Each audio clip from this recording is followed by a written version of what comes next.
Welcome to job updates by Shurenjan YouTube channel. So finally इंतज़ार की घड़ी अब खत्म होती है। बीआरसी के ऑफिशियल वेबसाइट पर रिक्रूटमेंट की नोटिफिकेशन आ चुकी है फॉर 2022। यस, यहाँ पर फ्रेशर्स एलिजिबल है, फाइनल ईयर अप्लाई कर सकते हैं, पास आउट भी अप्लाई कर सकते हैं। ऑल इंडिया एलिजिबल है, जहाँ पर सैलरी होने वाली है 1,05,000 पर मंथ। और यहाँ पर अप्लाई करने के लिए 3 मेथड है। पहला मेथड है आप गेट 2021 या गेट 2022 के स्कोर के बेसिस पर अप्लाई कर सकते हो। दूसरा मेथड है कि आप बीआरसी का एग्जाम जो कंडक्ट किया जाने वाला है अप्रैल के महीने में, उसमें पार्टिसिपेट करो और वहाँ से अप्लाई कर सकते हो। तीसरा, सर अगर मेरे पास गेट स्कोर भी है, मेरे पास बीआरसी का स्कोर भी है, तो क्या करें? दोनों साथ में आप अप्लाई कर सकते हो। तो ऐसे 3 मेथड है। तो चलिए अब डिटेल में बात करते हैं कि क्या क्या पोजीशंस है, क्या क्या अपॉर्चुनिटी है, एप्लीकेशन फीस क्या होने वाली है, एवरीथिंग। तो ये ऑफिशियल पीडीएफ है। सबसे पहले यहाँ पर बताया है कि यहाँ पर 2 ट्रेनिंग स्कीम है।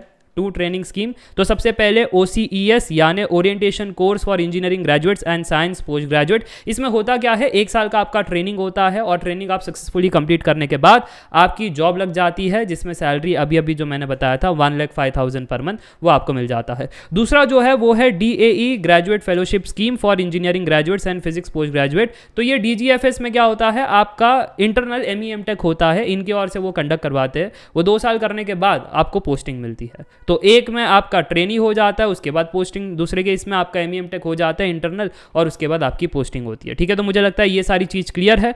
तो चलिए अब आगे लेकर चलता हूँ और यहाँ पर DAE यूनिट्स के बारे में बात करते हैं। तो आप देख सकते हो BRC मुंबई, फिर Indira Gandhi centre for atomic research, IGCAR, तो फिर RRCAT, ऐसे बहुत सारे इनके इंस्टीट्यूट्स हैं। तो आप यहाँ पर देख सकते हो। तो चलिए अब आगे लेकर चलता हूँ, थोड़ी सी और डिटेल में बात करते हैं। तो काफ़ी बड़ा पीडीएफ है, 34 पेज का पीडीएफ है, ये आपको पता होना चाहिए। वैसे परमानेंट जॉब आपकी होने वाली है, which is very very good. तो सैलरी स्ट्रक्चर सबसे पहले बताया गया है, और ये सैलरी स्ट्रक्चर में आपका लेवल 10 का पे स्केल होने वाला है, विच इज़ 56,100। ओके, अब इसके अंदर वो इम्यूलमेंट सब मिला करके जो आपके अलावेंसेस है, बेनिफिट्स है, पर्क्स है, सारे मिला करके आपका जो मंथली स्टाइपेंड या आप कह लो सैलरी बन जाता है, that is 1,05,000, which is very very good. अब अगर आगे बात करें तो यहाँ पर कौन कौन अप्लाई कर सकते हैं और सिलेक्शन प्रोसेस कैसे होने वाला है।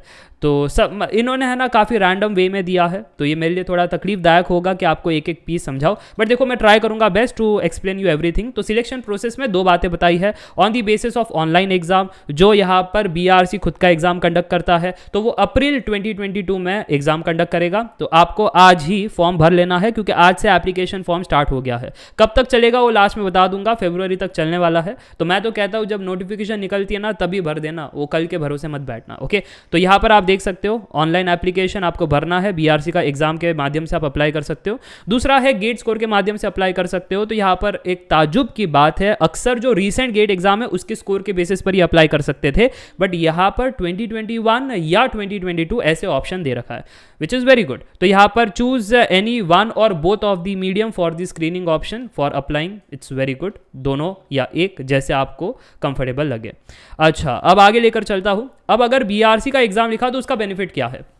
बेनिफिट ये है कि आप 2 कंपनीज में भी अप्लाई कर पाओगे, ECIL एंड IPR। ये BRC का स्कोर कंसिडर करती है, विच इज़ गुड न्यूज़। चलो आगे बात करते हैं। सर ये सिलेक्शन प्रोसेस तो हो गया, अगर हम शॉर्टलिस्ट हो गए फिर उसके बाद क्या होगा? उसके बाद आपका इंटरव्यू होगा। इंटरव्यू क्रैक करने के बाद आप सिलेक्ट होने वाले हो, फिर आपको 1 साल का ट्रेनिंग करना है OCES में, और फिर बाद में आपका जॉब होगा। तो इस प्रकार से है। तो पहले एग्जाम क्रैक करो ताकि शॉर्टलिस्ट हो जाओ, फिर इंटरव्यू क्रैक करो, फिर बाद में आपको कौन सा चाहिए, OCES या DGFS, उसके आगे फिर कहानी आगे बढ़ती है। ओके, तो मुझे लगता है ये सारी चीज़ क्लियर है। तो अब लेकर चलता हूँ, ये बाकी सब क्या क्या पोजीशंस है, क्या क्या डिटेल्स है, उसके बारे में बात किया है। तो आप डिटेल में पढ़ सकते हो, PDF की लिंक्स मैंने डिस्क्रिप्शन बॉक्स में दे रखी है। अच्छा, एज लिमिट के बारे में थोड़ा सा डिस्कस कर लेते हैं। यहाँ पर 26 ईयर्स मैक्सिमम एज लिमिट दे रखी है जनरल वालों के लिए, OBC वालों के लिए 29 ईयर्स, SC/ST वालों के लिए 31 ईयर्स। तो ये चीज़ आपको पता होनी चाहिए। आगे बात करते हैं। Must be citizen of India, मुझे लगता है इसमें बताने वाली बात नहीं है, ऑलमोस्ट सभी है।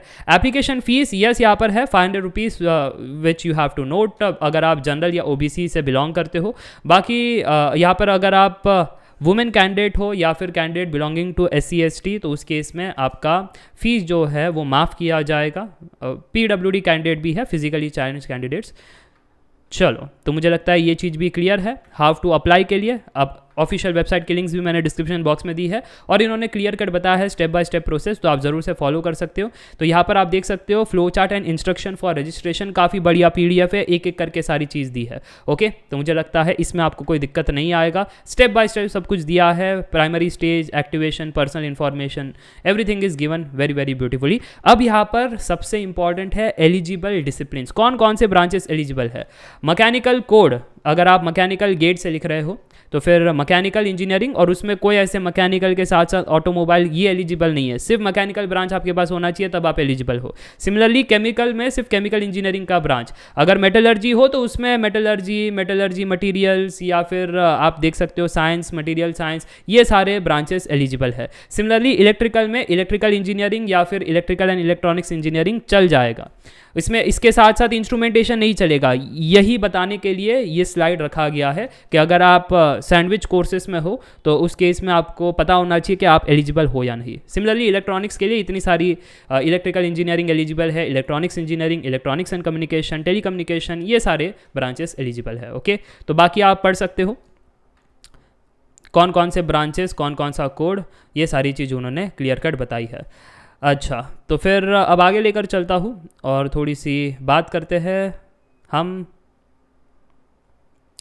कि यहाँ पर आप देख सकते हो अगर DGFS एडमिशनेबल MEM.Tech अगर आपको प्रोग्राम करना है तो यहाँ पर अगेन बताया गया है B.Tech किस में होना चाहिए, क्या क्या चीज़ है।